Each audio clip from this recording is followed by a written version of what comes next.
الحمد لله نحمده ونستعينه ونستغفره ونؤمن به ونتوكل عليه ونعوذ بالله من شرور أنفسنا ومن سيئات أعمالنا من يهده الله فلا مضل له ومن يضلل فلا هادي له ونشهد أن لا إله إلا الله وحده لا شريك له ونشهد أن سيدنا وشفيعنا ومولانا محمدا عبده ورسوله أما بعد فقد قال الله تبارك وتعالى في كلامه المجيد والفرقان الحميد أعوذ بالله من الشيطان الرجيم بسم الله الرحمن الرحيم ولا تحسبن الذين قتلوا في سبيل الله أمواتا بل أحياء عند ربهم يرزقون وقال تعالى في شأن حبيبه مخبرا وآمرا إن الله وملائكته يصلون على النبي يا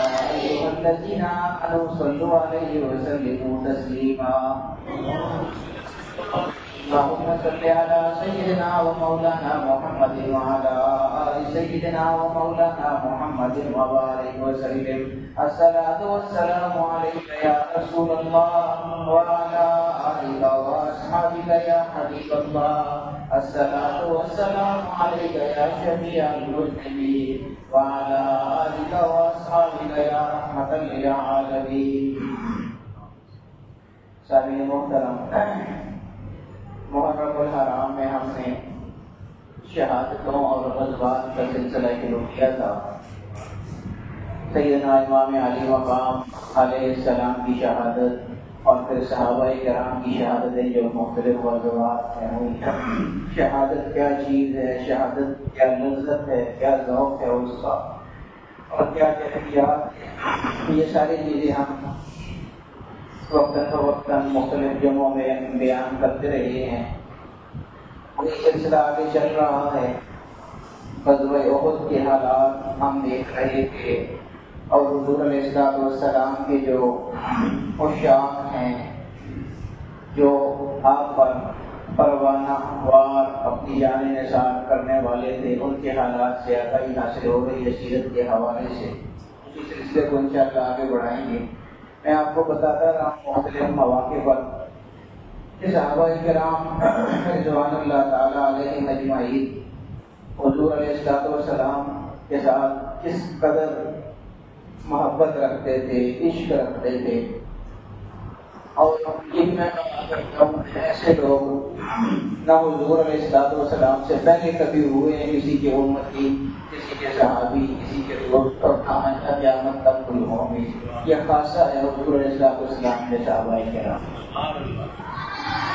ایسے لوگ نہ پہلے کوئی ہوئے ہیں اور نہ بعد میں کبھی ملیں گے. مختلف حالات پچھلے جمعوں میں آپ کو میں بتاتا رہا ہوں کس طرح حضور علیہ السلام کا دفاع کرتے رہے صحابہ کرام، اور پھر حضور علیہ السلام کی ذات عالی سے کیسے کیسے انعامات کی باتیں رہی. کسی کو دعائیں عطا فرما دی، کسی کس انداز میں اس کے احسان کا بدلہ چکا دیا. عجیب عجیب انداز ہیں. چاہے تو دنیا کی نعمتیں عطا فرما دیں، چاہے تو اس جہان کی آخرت کی نعمتیں عطا فرما دیں. اللہ تعالیٰ نے عجیب اختیارات عطا فرمائے ہیں، عجیب تصرف اختیارات اور تصرفات عطا فرمائے ہیں. بہت سارے صحابہ کرام کے حالات میں آپ کو بتاتا رہا. حضور علیہ السلام جب جنگ ختم ہو گئی، احد ہوئی، تو واپسی کا وقت ہوا. دیکھیے حضور علیہ السلام بہت مشکل حالات میں تھے. جنگ احد میں آپ کو بتاتا رہا ہوں پچھلے جمعوں میں کیا حالات تھے، کس طرح حضور علیہ السلام بعض مواقع پر بالکل اکیلے گرے نہیں تھے اس جگہ. حالانکہ ہر وقت صحابہ کرام آپ کے گرد حلقہ بنائے رکھتے تھے ہر جنگ میں، ہر غزوے میں. لیکن غزوہ احد میں ایسے بعض لمحات بھی آئے کہ حضور بالکل اکیلے رہ گئے. جب اکیلا رہ جاتا ہے تو یہ ایسی بات ہے کہ فکر ہوتی ہے، اپنی جان کی فکر ہوتی ہے. اور حضور علیہ السلام سے قیمتی جان تو ہے ہی کوئی نہیں ہے دنیا. ہماری جانیں، ہمیں اپنی جانوں کی فکر ہوتی ہے، تو ہماری جانوں کی حیثیت کیا ہے حضور علیہ السلام کی جان کے بارے میں؟ وہ تو ساری دنیا ان پر قربان ہو جائے اور ان کو بچا لے تو پھر بھی تھوڑا ہے. ان کی تو ایسی جان ہے, ایسی ہستی ہے حضور علیہ السلام, اتنی قیمتی جان, اس کی فکر تو ہونی چاہیے. لیکن حضور علیہ السلام پر قربان جائیں. ویسے ہی تو صحابہ نہیں کہا کرتے تھے نا, فدا کا حبیب ہو یا رسول اللہ, ہم کیا ہمارے ماں باپ بھی آپ پر قربان ہو جائیں. وہ آگے سے کچھ ملتا تھا تو تب یہ لوگ دعائیں کیا کرتے تھے نا حضور علیہ السلام کو.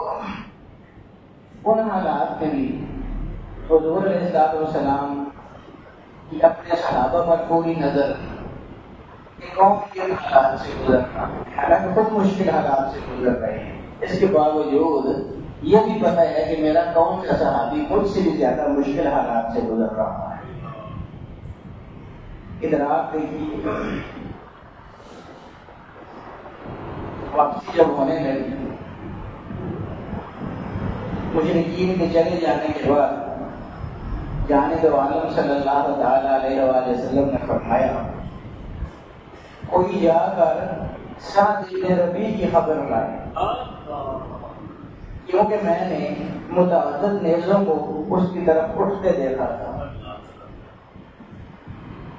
اگر وہ زندہ ہو تو اس کو میرا سلام دو. حضور علیہ السلام کی طرف سے اسلامی کی دعائیں. ہم ایک دوسرے کو ملتے ہیں نا تو سلام کہتے ہیں, السلام علیکم. یہ دعا ہے نا, اللہ تعالیٰ تم پر اسلام کی نازل فرمائے. کہاں ہماری سلامتی تو نا, اور کہاں حضور علیہ السلام کے سلامتی کی دعا کرنا. کتنے خوش نصیب لوگ تھے وہ دلچسپ بات ہے میرے ذہن میں آ گئی اسی سلام کے حوالے سے. حضور علیہ السلام کے لیے عجیب انداز ہیں اور صحابہ کرام بھی عجیب انداز ہیں ان کے بھی. حضور علیہ السلام ایک صحابی کے گھر پہ شریف لے گئے تھے. شریف حکم یہ ہے کہ آپ 3 دفعہ دروازے پر دستک دیں. ایک دفعہ دستک دیں, اگر موبائل میں کھڑا رہے تو اس سے بات کریں اپنی. اگر ایک دفعہ دستک دینے کے بعد وہ نہیں نکلتا, دوسری دفعہ دستک دیں. ہو سکتا ہے پہلی دفعہ نہ سنی ہو اس نے یا مصروف ہو, پھر بھی اگر نہ نکلے تیسری دفعہ دستک دے. تو 3 دفعہ دستک دینے کے بعد بھی اگر کوئی نہیں نکلتا تو آپ کو 4 دفعہ دستک دینے کی شرعی اجازت نہیں ہے, بس آپ نے واپس آ جانا ہے. 3 دفعہ اگر وہ نہیں نکلا تو وہ مصروف ہوگا, وہ کام ہوگا, نہیں نکل سکتا ہوگا. یاد رکھیے یہی موبائل, یہی سلسلہ موبائل فون کا ہے. آپ یاد رکھیے یہ بات, یہ صرف دروازے کی دستک کی بات نہیں ہے. موبائل فون کی بھی دستک ہوتی ہے جو بجتی بجتی ہے. آپ کو ایک آدمی فون کرتا ہے, کوئی آدمی ہمارے ساتھ اکثر یہ ہوتا ہے, بس میں تقریر کر رہا ہوں فون آ جاتا ہے. اب میں تقریر کرتے ہوئے فون نہیں سن سکتا, میں اس کو کاٹ دوں گا. کہ میں کاٹنے کا مطلب یہ ہے کہ میں نہیں سن سکتا اس وقت. دوسرے بندے کو سمجھ جانا چاہیے کہ اس نے اگر کاٹ دی ہے تو یہ نہیں سن سکتا, اس وقت تبھی اس نے کاٹا ہے. اچھا میں کاٹوں گا وہ پھر کال کرے, پھر میں کاٹوں گا وہ پھر کال کرے گا. تو یاد رکھیے یہی 3 دفعہ والی بات, زیادہ سے زیادہ آپ 3 دفعہ آپ کریں گا. یہ 3 گھنٹیاں جب بج جائیں پھر بھی اگلا کر نہیں اٹھا رہا تو بس کر دیں, پھر نہ بجائیں فون کی گھنٹی. اسی طرح دروازے کی دستک کا بھی حساب ہے. یہ شرعی آداب ہیں, ہمیں چیزوں کا پتہ ہی نہیں ہوتا. حضور علیہ السلام ایک صحابی کے گھر پہ شریف لے گئے. حضور علیہ السلام نے وہ شرعی حکم کے مطابق دروازے پر جا کے دستک دی اور کہا السلام علیکم. سلامتی کی بات ہو رہی تھی نا, میں سلامتی کی دعا کی بات کر رہا تھا. حضور نے اپنے مبارک لبوں سے فرمایا, دستک دی اور فرمایا السلام علیکم. مطلب یہ تھا کہ گھر میں جو ہے صحابی وہ میری بات سن لے اور یا تو سلام کا جواب دے دے گا یا خود باہر آ جائے گا. حضور نے جب فرمایا السلام علیکم تو اندر سے آواز بھی کوئی نہیں آئی اور نکلا بھی کوئی نہیں. شرعی حکم ہے کہ 3 دفعہ آپ دستک دے سکتے ہیں. حضور نے دوبارہ فرمایا اونچی آواز سے السلام علیکم. جب کوئی بھی نہیں نکلا, آواز بھی کوئی نہیں آئی. پھر حضور علیہ السلام نے تیسری مرتبہ اور اونچی آواز میں فرمایا السلام علیکم. تیسری دفعہ وہ صحابی باہر نکل رہے اور انہوں نے آگے عجیب محبت بڑا جملہ فرمایا. انہوں نے کہا یا رسول اللہ, جب آپ نے پہلی دفعہ السلام علیکم کہا تھا نا سن کے میں نے اسی وقت لیا تھا, لیکن مجھے پتا تھا شرعی حکم 3 دفعہ سلام کرنے کا ہے. تو آج کے مبارک لبوں سے میرے لیے سلامتی کی دعا نہیں کر رہی تھی, تو میں 1 دفعہ پر میں کیسے صبر کر لیتا تھا. میں یہ چاہتا تھا کہ زیادہ سے زیادہ آپ کی مبارک سے میرے اسلام کی جو دعائیں ہیں کرنی ہیں.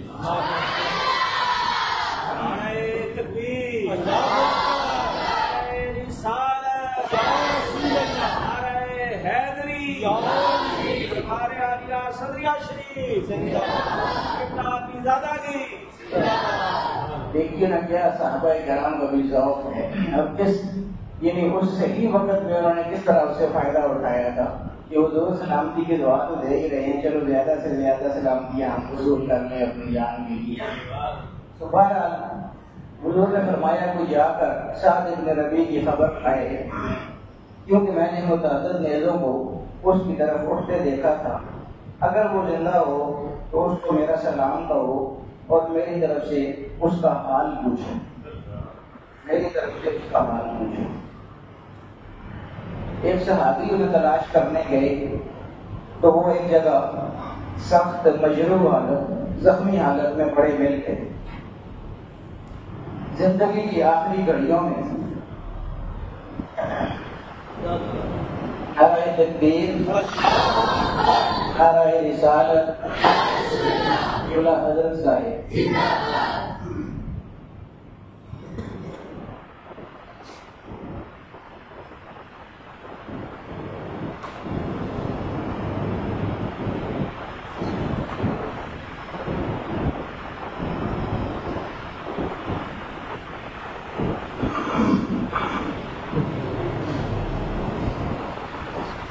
ایک صحابی انہیں تلاش کرنے گئے تو وہ ایک جگہ سخت مجروح حالت میں بڑے مل گئے. زندگی کی آخری گھڑیوں میں جان دو عالم صلی اللہ تعالی علیہ وآلہ وسلم کا سلام و پیام سن کر منہ پہ رونق آ گئی اور فرمایا مجھے 12 نیزوں نے چھید ڈالا ہے اور میں کوئی دم کا مہمان ہوں. رسول اللہ صلی اللہ تعالی علیہ وآلہ وسلم کو میرا آخری سلام پہنچا دینا. اور کیا سعد بن ربیع آپ کے لیے دعا کرتا ہے. دعا دیکھیے اس وقت حضور علیہ السلام کے لیے صحابی کیا دعا کر رہے ہیں. ہم سب تو دعائیں لیتے ہیں, حضور علیہ السلام سے صحابہ بھی لیتے تھے. صحابی حضور کے لیے کیا دعا فرما رہے ہیں. سعد بن ربیع آپ کے لیے دعا کرتا ہے. کیا دعا کرتا ہے؟ جزا اللہ عنہ خیر ما جزا نبی عن امتی.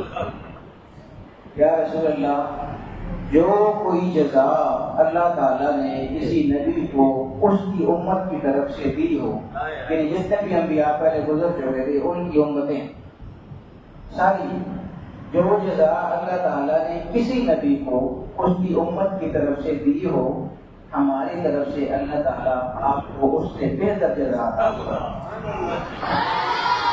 تمام انبیاء کو جو جزائیں عطا ہوئی ہیں ان کی امتیوں کی طرف سے, اللہ تعالیٰ ہماری یہ دعا ہے کہ ان سب جزاؤں سے بہتر جزا ہماری طرف سے ہمارے آقا کو عطا فرمائے.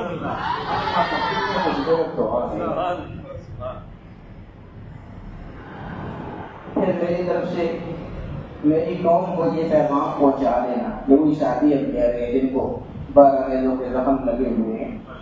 پھر میری یہ تو ہوئی نا حضور علیہ السلام کے لیے دعا کی انہوں نے. پھر آگے پھر میری طرف سے میری قوم کو یہ پیغام پہنچا دینا کہ اللہ تعالیٰ سے ہمیشہ ڈرتے رہنا اور اس معاہدے کا بہت خیال رکھنا جو تم نے رسول اللہ صلی اللہ تعالیٰ علیہ وآلہ وسلم کے ساتھ بیعت عقبہ کے موقع پر کیا تھا. اور یاد رکھو, اگر تم میں سے کسی میں بھی زندگی کی کوئی رمق باقی ہو اور اس کے باوجود دشمن رسول اللہ صلی اللہ تعالی علیہ وآلہ وسلم تک پہنچنے میں کامیاب ہو جائے تو یاد رکھنا قیامت کے دن اللہ تعالیٰ کے ہاں تمہارا کوئی عذر قبول نہیں کیا جائے گا.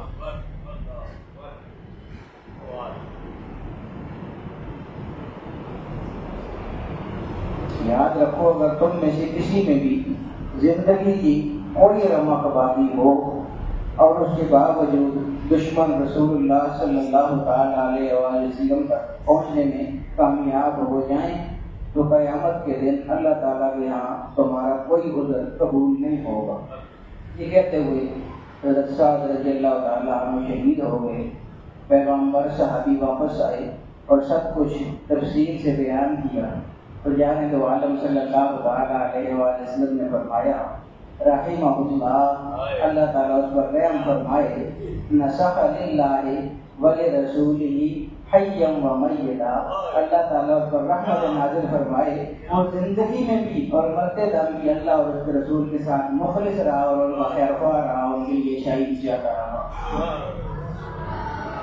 پچھلے جمعے میں نے آپ کو بتایا تھا کہ حضرت حمزہ رضی اللہ تعالیٰ عنہ حضور کے چچا جان، ان کے ساتھ اس غزوہ میں بہت ظلم ہوا تھا ان کی میت کے ساتھ. تو میں آپ کو بتا رہا تھا کہ اس وجہ سے حضور علیہ السلام بہت رنجیدہ تھے. میں نے یہ بھی آپ کو بتایا تھا کہ وہ حالات بیان کرنا بڑا مشکل ہے جو اس وقت کے حالات ہیں. تھوڑی سی میں جلدی آپ کو دکھاؤں گا آج کے جمعے میں. یعنی حضور علیہ السلام کی میں کیفیت آپ کو بتانا چاہتا ہوں کہ حضور بہت بہادر شخصیت. وہ تو ایسے تھے نا کہ وہ بہت سی جگہوں پہ اکیلے رہ جاتے تھے، کئی لوگ اس وقت پیچھے نہیں ہٹتے تھے بلکہ اور آگے بڑھ کر نعرہ لگایا تھے انن نبی جو لا کریں، میں نبی ہوں، کوئی شک نہیں ہے، میں آگے بڑھوں گا. انن جو عبد المطلب، میں عبد المطلب کا بیٹا ہوں، میں پیچھے ہونے والا نہیں ہوں. اکیلے ہو کے جو آگے بڑھا کرتے تھے، ایسے بہادر تھے حضور. لیکن حضرت حمزہ رضی اللہ تعالیٰ عنہ آپ کے بہت محبوب چچا جان، اور انہوں نے ساتھ دیا تھا حضور علیہ السلام کا مشکل حالات میں. تو ان کی اس دردناک جو موت تھی، یہ شہادت جو تھی، اس کی وجہ سے جو حضور علیہ السلام کی کیفیت تھی وہ بہت عجیب تھی. وہ میں کہہ رہا تھا کہ بیان کرنے بڑی مشکل ہے. بہرحال حضرت حمزہ کی تکفیر، اس کے بعد جانب عالم صلی اللہ تعالیٰ علیہ وآلہ وسلم حضرت حمزہ کی تلاش میں نکلے. بہت مشکل حالات. ان کی لاش پر نظر پڑی، ناک کان سے محروم لاش، پیٹ کٹا ہوا، سینہ چرا ہوا، کلیجہ نکلا ہوا. آپ کا وہ محبوب چچا جسے آپ نے اللہ اور رسول کا شعر قرار دیا تھا، آج اپنا انگ انگ اللہ اور رسول پر قربان کر چکا ہے. یہ منظر دیکھ کر ضبط کے بندھن ٹوٹ گئے اور جانے تو عالم صلی اللہ تعالیٰ علیہ وآلہ وسلم زار و قطار رونے لگے. صحابہ کرام فرماتے ہیں کہ آپ اس دن اتنا روئے کہ نہ اس سے پہلے پوری زندگی میں کبھی روئے تھے اور نہ اس کے بعد پوری زندگی میں کبھی روئے. تھوڑی دیر بعد حضرت حمزہ کی بہن حضرت صفیہ بھی آ گئی اور کہا کہ میں اپنے بھائی کو دیکھنا چاہتی ہوں. یعنی تو عالم صلی اللہ تعالیٰ علیہ وآلہ وسلم نے پہلے تو یہ سوچ کر منع فرما دیا کہ بہن اپنے پیارے ویر بھائی کو اس حال میں دیکھ کر کہیں ہوش ہی نہ کھو بیٹھے، مگر پھر ان کے اصرار پر اجازت دے دی. حضرت صفیہ نے اپنے بھائی کی لاش دیکھی تو دیر تک روتی رہی. یعنی جو عالم صلی اللہ تعالیٰ علیہ وآلہ وسلم بھی ان کو روتا دیکھ کر پھر دوبارہ رونے لگے. آخر دل کی بڑھاس نکل گئی، حضرت صفیہ کو قرار آ گیا. حضرت صفیہ بھائی کے کفن کے لیے 2 کپڑے بھی لائی تھی. آج ہم اپنی آسائشیں دیکھیں، کتنی نعمتیں ہم کو میسر ہیں، پھر بھی ہم لوگ اللہ سے شکوے کر رہے ہوتے ہیں اور یہ رونا رو رہے ہوتے ہیں کہ ہمارے پاس ہے کچھ نہیں ہے، ہم غریب بہت ہیں. اپنی زندگیوں کو بھی دیکھیے. اور یہ جو حضور کی چچا ہیں حضرت حمزہ رضی اللہ تعالیٰ عنہ، ایک ہمارے دنیاوی مقامات ہوتے ہیں، ایک اللہ کے ہاں مقامات ہوتے ہیں. یہ 2 الگ چیزیں ہیں. ان لوگوں کو دنیاوی چیزوں کے ساتھ غرض نہیں تھی کیونکہ یہ اگلے جہان کے انعامات کو نظر میں رکھا کرتے تھے. یہاں بہت مشکلات ہوتی ہیں، اس دنیا میں بہت مشکلات ہوتی ہیں. بہرحال حضرت صفیہ بھائی کے کپڑے کے لیے 2 کپڑے بھی لائی تھی. آپ جانتے ہیں نا کہ کپڑے میں 2 ہی کپڑے ہوتے ہیں، اوپر ہوتے ہیں نیچے ہوتے ہیں، ایک ہی کفن ہوتا ہے. یعنی تو عالم صلی اللہ علیہ وسلم نے فرمایا چچا جان کے لیے 1 کپڑا کافی ہے. دوسرے سے جابر کے والد کو کفن دے، یعنی کفن دینے کے لیے کپڑے وہاں پر موجود نہیں تھے، تو دو کپڑے جو حضرت حمزہ رضی اللہ تعالیٰ عنہ کے لیے لائے گئے تھے، حضور نے فرمایا کہ ایک سے ان کی میت کو کور کرنے کی کوشش کرو، اور دوسری میت کے لیے کپڑا نہیں ہے تو انہی کا دوسرا کپڑا دوسری میت پر ڈال کے اس کو باندھنے کی کوشش کرو۔ چنانچہ اسی ایک کپڑے میں آپ کو کفن دیا گیا، کپڑا چھوٹا تھا، سر ڈھانپا جاتا تو پاؤں ننگے ہو جاتے، پاؤں ڈھکے جاتے تو سر پرے نہ ہو جاتا۔ یعنی تو عالم صلی اللہ علیہ وسلم نے فرمایا سر کو ڈھانپ دو اور پاؤں پر گھاس وغیرہ ڈال دو۔ نماز جنازہ، حضرت عبداللہ بن مسعود فرماتے ہیں ہم نے کبھی رسول اللہ صلی اللہ علیہ وسلم کو اس طرح روتے ہوئے نہیں دیکھا جیسے آپ حمزہ کے لیے بے تحاشا روئے۔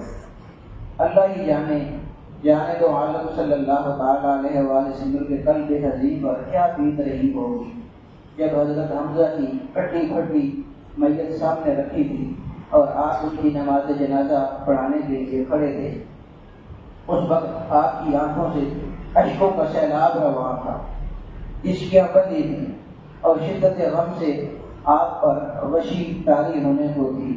رنج و کرب اور حزن و ملال کے اس عالم میں آپ دکھ بھرے لہجے میں اپنے عم مکرم چچا جان سے یوں مخاطب ہوئے۔ سامنے میت پڑی تھی حضرت حمزہ کی اور حضور علیہ السلام ان کو مخاطب کر کے فرما رہے تھے یا عم رسول اللہ و اسد رسول اللہ۔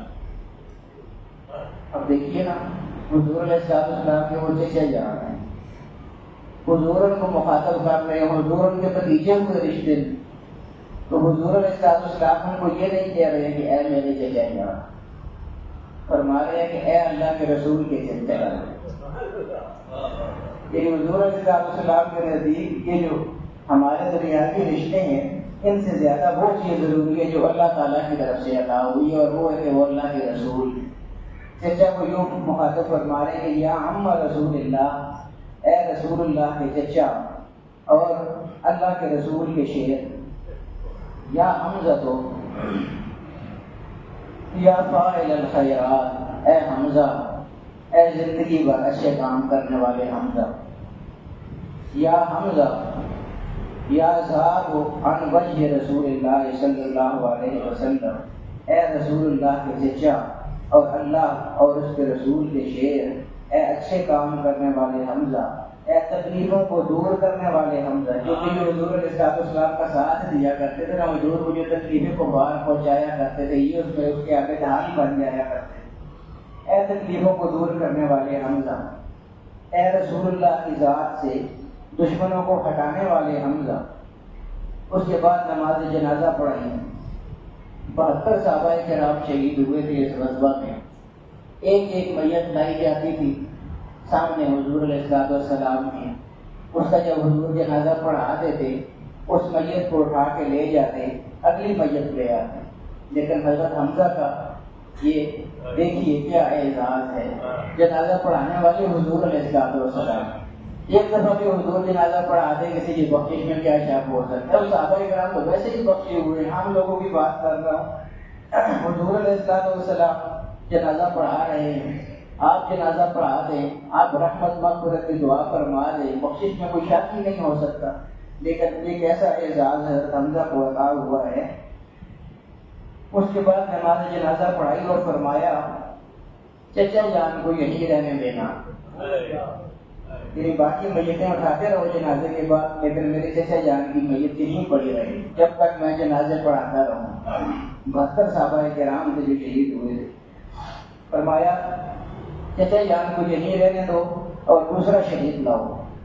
یوں ہی شہداء لائے جاتے رہے اور حضرت حمزہ رضی اللہ تعالیٰ عنہ کو پہلو میں رکھے جاتے رہے۔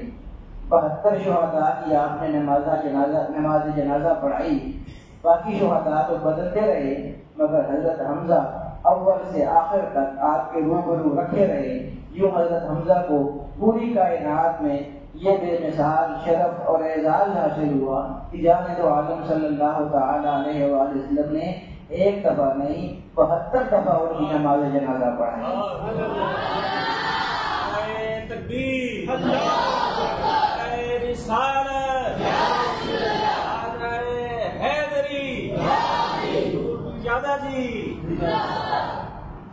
بہت بڑے بڑے انعامات ہیں. ذالک فضل اللہ یؤتیہ من یشاء. قرآن کریم کی آیت ہے کہ یہ اللہ تعالیٰ کا فضل ہوتا ہے، جسے چاہتا ہے عطا فرما دیتا ہے، جس کے نصیب میں ہوتا ہے اس کو مل جاتا ہے. واللہ ذو الفضل العظیم. اور اللہ تعالیٰ یہ بہت زیادہ فضل فرمانے والا ہے، بہت عظمتوں والا ہے. عجیب عجیب انداز ہے صحابہ کرام کے. آپ دیکھیے ہمارے ذہنوں میں یہ باتیں آتی ہی نہیں جو صحابہ کرام کے ذہنوں میں آ جایا کرتی. ایک اور صحابی ہیں حضرت عبداللہ ابن جاش، ان کا انداز رہی دعائیں تو ہم بھی مانگتے ہیں، صحابہ کرام بھی مانگتے تھے، اور صحابہ کرام میں بھی مختلف صحابہ کرام کے مختلف انداز ہیں. کچھ صحابہ کرام کے ذہن میں عجیب و غریب باتیں آیا کرتی. یہ دیکھیے حضرت عبداللہ ابن جاش کی دعا دیکھیے ذرا. حضرت حمزہ کے علاوہ حضرت عبداللہ ابن جاش کے ناک کان بھی کاٹ لیے گئے. عام طور پہ ایسے ہوتے ہیں نا کہ شہید کر دیا جاتا ہے، بس بات ختم ہو جاتی ہے. ایک حضرت حمزہ کے ساتھ ایسے ہوا تھا کہ ان کے ناک کان کاٹے گئے تھے، پیٹ شاپ کیا گیا تھا. اور ایک یہ حضرت عبداللہ ابن جاش رضی اللہ تعالی عنہ، ان کے بھی ناک کان کاٹ لیے گئے تھے. حضرت سعد ابن ابی وقاص بیان فرماتے ہیں کہ احد کے دن عبداللہ ابن جاش نے مجھ سے کہا کہ آؤ دونوں مل کر دعا کریں. اب دیکھیے میں کہہ رہا تھا نا جی وہی چیزیں کے ذہن میں آیا کرتی. آؤ مل کر دعا کرتے ہیں. آپ دعا کریں، میں آمین کہوں گا. میں دعا کروں گا، آپ آمین کہیے گا. حضرت صاحب کہتے ہیں میں نے یوں دعا کی، الہی میرا کسی مضبوط دشمن سے مقابلہ کرا، وہ مجھ پر بھرپور حملہ کرے اور میں بھی اس پر زوردار حملہ کروں، اور آخر وہ مارا جائے اور مجھے فتح حاصل ہو جائے. یہ حضرت صاحب کی دعا ہے. ہونا بھی ایسے ہی چاہیے. عام طور پہ ایسے ہی ہوتا ہے نا کہ آدمی کہتا ہے میں جس کے ساتھ مقابلہ کروں میں جیت جاؤں، باری تعالیٰ مجھے فتح عطا فرمائے. یہی ہو سکتا ہے. حضرت عبداللہ بن جاش کی دعا دیکھیں. میں کہتا ہوں عجیب عجیب چیزیں کے ذہن میں آیا کرتی تھی. الہی میرا کسی مزید ان کی دعا ہے حضرت صاحب کی، الہی میرا کسی مضبوط دشمن سے مقابلہ کرا اور وہ مجھ پر بھرپور حملہ کرے اور میں اس پر زوردار حملہ کروں، آخر وہ مارا جائے اور مجھے فتح حاصل ہو جائے. عبداللہ ابن جاش نے زور سے کہا آمین. پھر عبداللہ نے دعا کی. حضرت عبداللہ ابن جاش نے، انہوں نے کیا دعا کی؟ الہی میرا مقابلہ بھی کسی طاقتور اور زبردست دشمن سے کرا، وہ مجھ پر سخت حملہ کرے اور میں اس پر زبردست حملہ کروں، آخر میں تیری راہ میں مارا جائے. ایک صحابی یہ دعا کر رہے ہیں کہ مجھے فتح عطا فرمانا دشمن، دوسرے صحابی یہ دعا کر رہے ہیں کہ باری تعالیٰ میں مارا جائے کیونکہ شہادت سامنے ہے.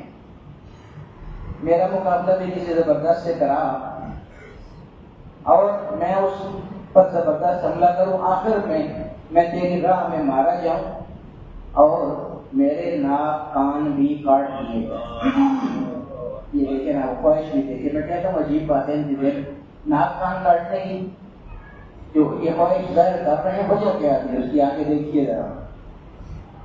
آخر میں تیری راہ میں مارا جاؤں اور میرے ناک کان بھی کاٹ لیے جائیں، اور جب میں اس حال میں تیرے روبرو پیش ہوں، میری ناک بھی کٹی ہوئی ہو، کان بھی کٹے ہوئے ہوں، اور جب میں اس حال میں تیرے روبرو پیش ہوں تو تو پوچھے کہ اے ابن جاش تیرے ناک کان کیوں کاٹ لیے گئے تھے، تو میں جواب دوں کہ تیری اور تیرے رسول کی راہ میں کاٹے گئے تھے.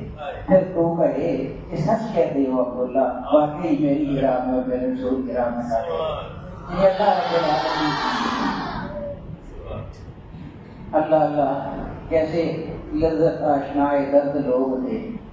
درد صاحب کا وہ ان کی ایک غزل ہے، اس کا ایک شعر تھا، وہ بڑا اس علم حالات کے مطابقت کرتا ہے ان کے ساتھ. لذت رقص بسمل شہیدوں سے پوچھ، لذت رقص بسمل. رقص بسمل جب قرآن کو ذبح کیا جاتا ہے نا تو وہ یہ تڑپتا ہے، اس کو رقص بسمل کہا جاتا ہے.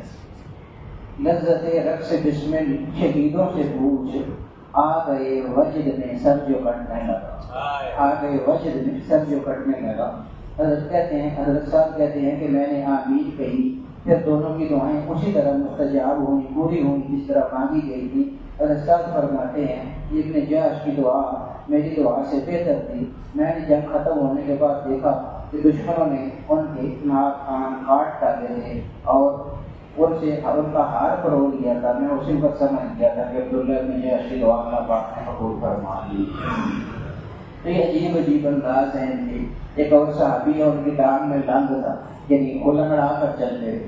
تو حضور علیہ السلام ان کے جو صاحبزادگان تھے، صحابہ کرام، ان صحابی کے جو بیٹے تھے، وہ ان کو جنگ میں نہیں جانے دیتے تھے کہ آپ کا پاؤں ٹھیک نہیں ہے، لنگڑا کے آپ چلتے ہیں، مشکل ہوتا ہے چلنا، تو آپ جنگ میں نہ جائیں. لیکن ان کا شوق تھا کہ میں جاؤں. تو وہ حضور علیہ السلام کی خدمت میں خود حاضر ہو گئے اور عرض کی کہ یا رسول اللہ میرے بیٹے مجھے جنگ میں نہیں جانے دیتے. شوق دیکھیے صحابہ کرام کا.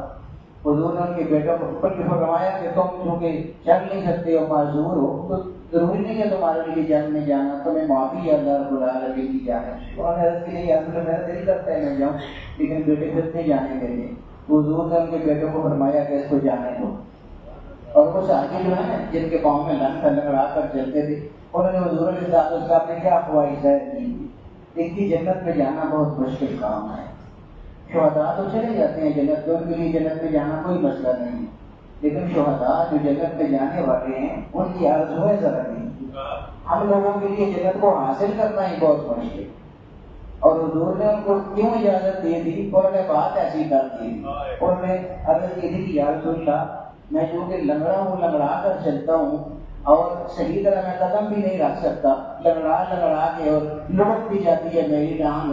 تو یا رسول اللہ میرا یہ دل چاہتا ہے کہ میں اپنی اس لنگڑی ٹانگ کے ساتھ جنت کو روزی کرا. اور حضور علیہ السلام نے جب یہ جملہ سنا تو مسکرا دی اور ان کے بیٹوں سے فرمایا کہ جانے دو اس کو.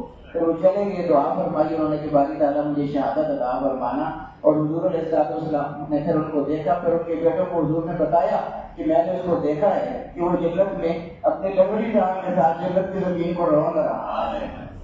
یہ عجیب عجیب انداز ہے صحابہ کرام کی اور حضور علیہ السلام کی شفقتوں کے لیے. انشاءاللہ یہ حالات میں آپ کو پھر آگے بھی سناتا رہوں گا.